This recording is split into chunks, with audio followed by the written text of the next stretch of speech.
Well, aloha, folks. It's your boy, Jason C. Scott, founder, Task Force Mortgage Team, TFMT Racing, and a whole bunch of other stuff. 20-year United States Combat Army retired veteran, and obviously host of the Veterans Financial Edge. And today, and I'm doing it very relaxed here. Not going to do a whole lot of post editing either. You're just going to get the whole enchilada. I'm doing a pre-eve to the eve of Election Day. Yes, it is Sunday, November 3rd. Tomorrow is the last day to pre-vote before actual election Tuesday. And I decided to do this podcast, even though you won't be watching it or listening to it until the week after the election happens. And basically, I wanted to talk about post-election fears, how that relates to financial readiness, basically, veterans take, and it's a special edition. So you're definitely going to want to tune in for this one. Shouldn't be too long. What I want to do is share some insight and what I've done with my family. Let's get this party started.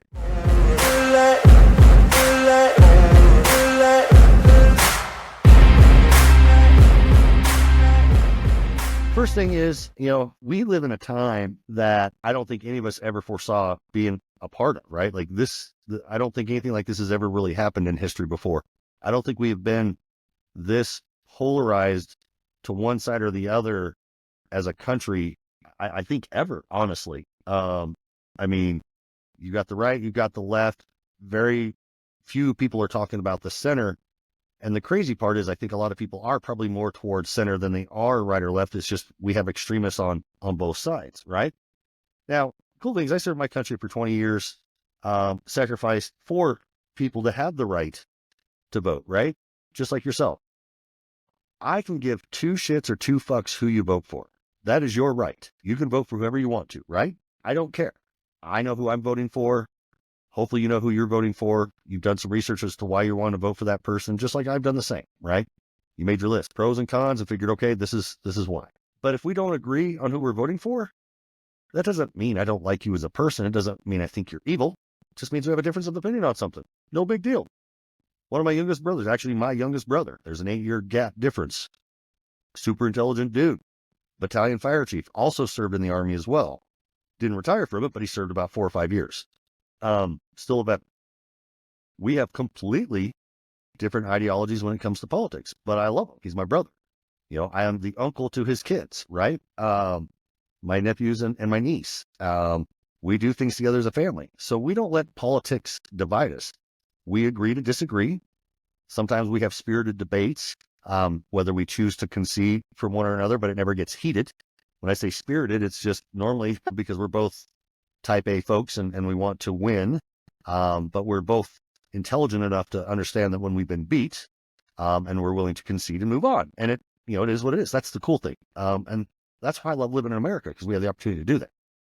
However, when people create ultimatums and say you're either with us or against us, that's not good for anybody, no matter what side of the fence you're on.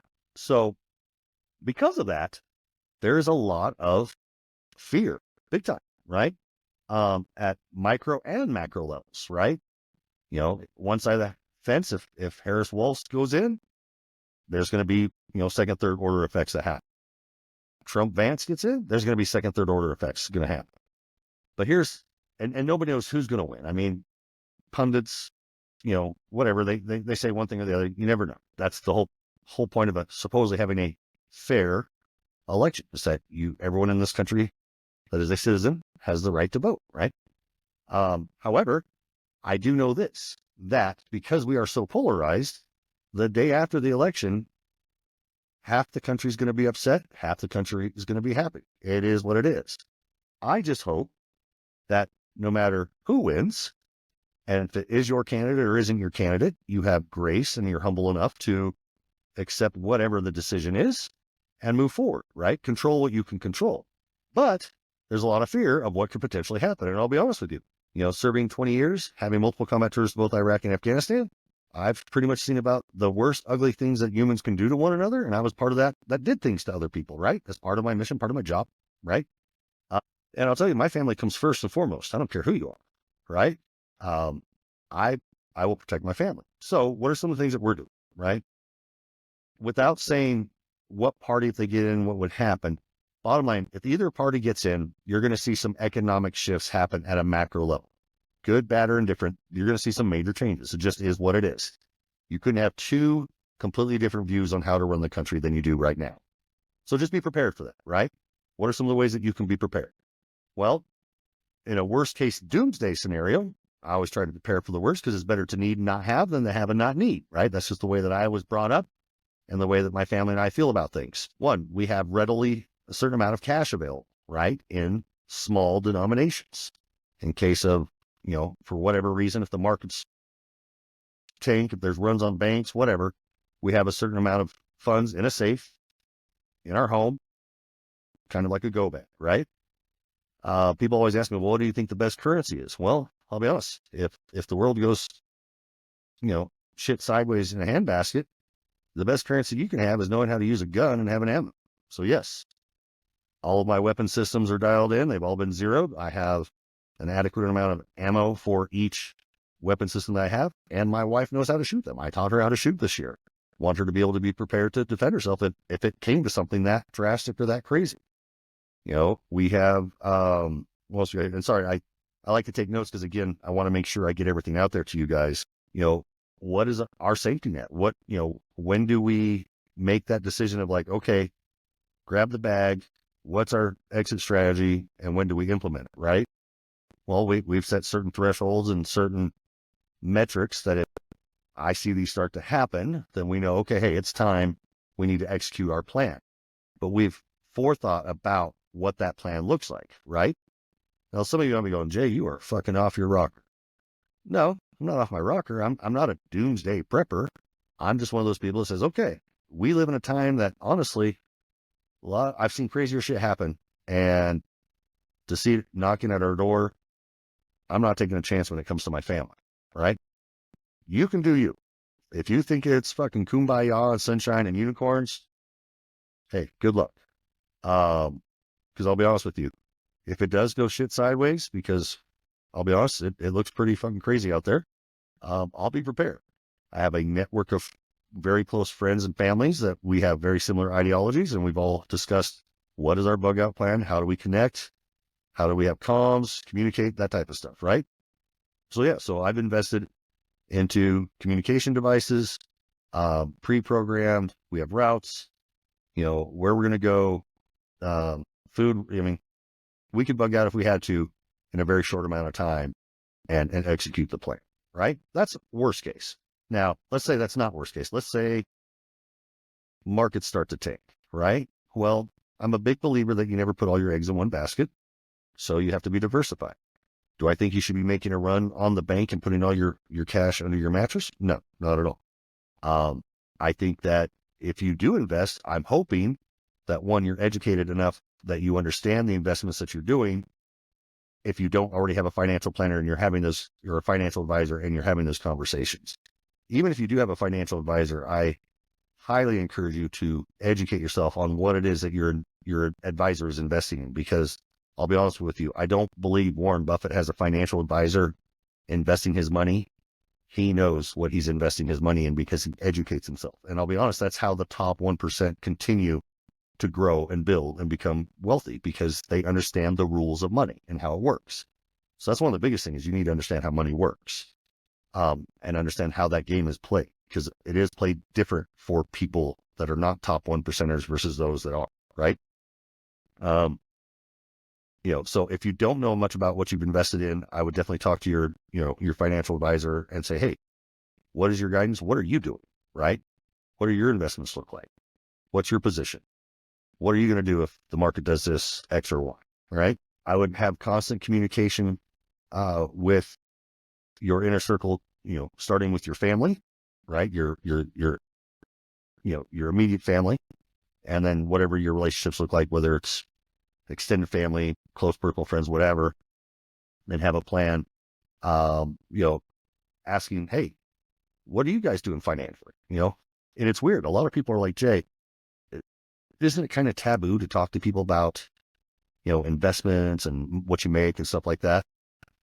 Well, it's weird. I went to this conference, back in Denver earlier this year, and some of the most wealthiest people in the world were there to share some insight. And it really opened up my eyes. And it was funny because one of the gentlemen, he said, when I was a kid, my parents they were teachers. He goes, I love them. I wanted to be them. But there was 2 topics I could never talk about when I went to go spend the night at Billy's house. And when he said that, he goes, do you know what they are? And everybody said, religion and money. And he goes, wow, did my parents talk to your parents too? Right. And it's because for some reason we have this, it's almost like it's uncomfortable to talk about money.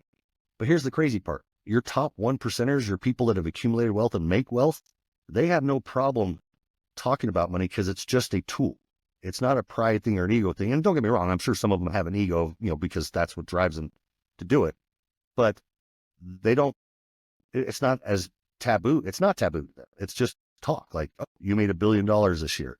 How did you do that? What was the fund rate? What was, blah, blah, blah, blah. Right? Where us, it's almost like if you're not playing by those rules of that game, you're embarrassed, or you're like, oh, we shouldn't talk about that. Shouldn't talk about religion or politics, which shit, people everyone's talking about politics. And it seems like religion and politics intercross all the time. But you should have a good, close network of people. And honestly, if you're the smartest person in that group, that's doing you no good. I try to surround myself with people that are smarter than me in areas that I am weak in, but that I am stronger than they are in those in different areas to where then I can help them. We mutually help each other, right? We're symbiotic. So those are some of the things that we've done. I thought about giving you like a by roster list of what I've done. But like I said, this is going to air the week after the election, and I'll be curious to see, the state of affairs of the nation a week after when this drops. My wife is the optimistic one. I'm the realistic one. I think if one party gets in and the other doesn't, it's going to be, so I'll just be honest with you. I am voting for President Trump and JD Vance. That is who I'm voting for. A lot of different reasons why. We can talk about that on a different podcast. However, let's say Harris Walsh gets in, from a financial perspective, there is, potential downside of things that could happen just because of the way the markets that I'm in, what I have to interpret every day for lending, those have huge impacts on the markets, those type of things. Just like if Trump or Vance get in, it's going to have impacts on the market as well in different ways.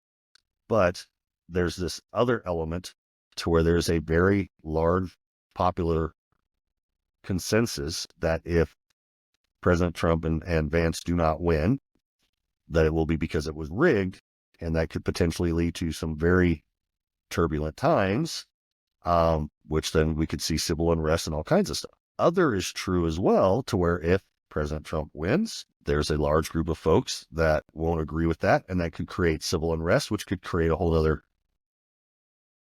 areas of opportunity. I mean, if it wasn't serious, you wouldn't have 3 states right now having their National Guard prepped and ready to go for the day after the election. That should tell you something, right? So I'm curious as to what it will look like a week, 2 days from now.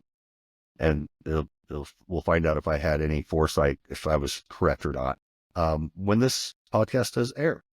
However, that being the case, just because you have election fears, please do not stop yourself from doing your civic duty and a right that you've earned by being a U.S. citizen. Did you know that typically in most elections, less than 50% of registered voters actually vote? That blows my mind. I think about how many elections that I took part in Iraq and Afghanistan, and how people were literally waiting, chomping at the bit to give their blue thumbprint to vote. They wanted to vote. You could not hold them back. They wanted to vote so bad. It was palpable. So the fact that we have registered voters here that don't even vote, that a huge percentage don't even vote, it blows my mind. And then I guess the part that drives me even more bananas is out of that population of folks that don't vote, they're normally one of the highest percentages of folks that bitch about shit that they don't like. So I highly encourage you, if you are a registered voter, you've earned the right. Go vote. You've got 2 days left to do it. Monday and Election Day Tuesday. Don't be one of those people that doesn't vote because the popularity contest doesn't fit your favor for either candidate, and then sit it out.